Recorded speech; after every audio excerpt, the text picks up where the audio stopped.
Happy Sunday once again. This is Skavada with this week's Midori Minitours, week 11 of 2024. As I'm sure most of you have heard by now, Akira Toriyama passed on the 1st of March of this year.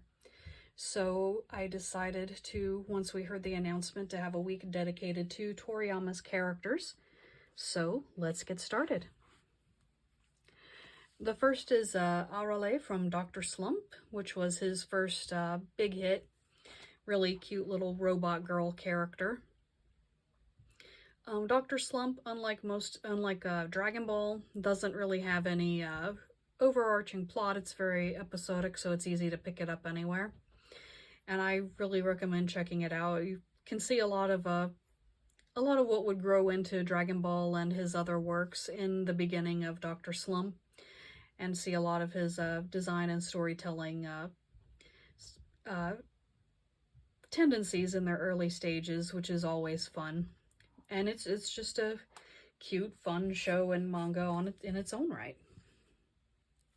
So definitely check out Dr. Slump. Next is Gohan in his baby form from the very beginning of Dragon Ball Z and the first couple DBZ movies.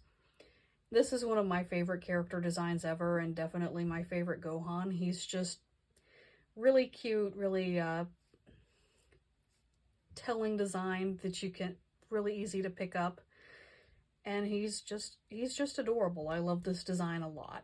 I wish we'd gotten to sit with baby Gohan a little longer, but the plot did have to move on, so there you have it. Next is some of the slime family from Dragon Quest. It's a little strange that Dragon Quest is so little known in the West because of how influential it is on JRPGs in general. And the slimes especially are iconic, so just put together Angel and Dragon Slime, Regular Slime, Man of War, and Sea Slime. And they were a lot of fun to arrange together and draw their weird little slime faces. Next one is a little different.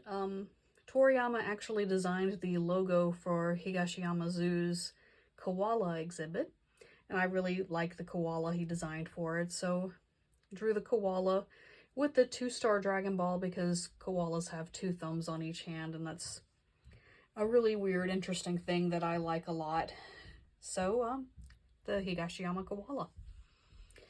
Next is the manga version of Pink. Her anime version, where she's a little girl instead of a teenager, is probably a little more well known, but I wanted to do the teenage manga design because I've seen her characterized as a sort of Yamcha prototype, being a desert bandit with little animal friends that help her out.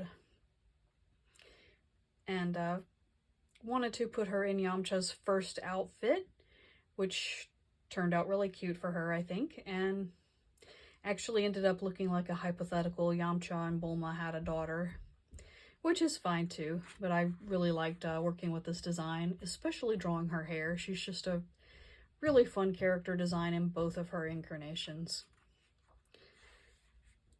Next is, of course, Luca from Chrono Trigger. Anyone who knows me is probably not surprised in the least that she's my favorite character.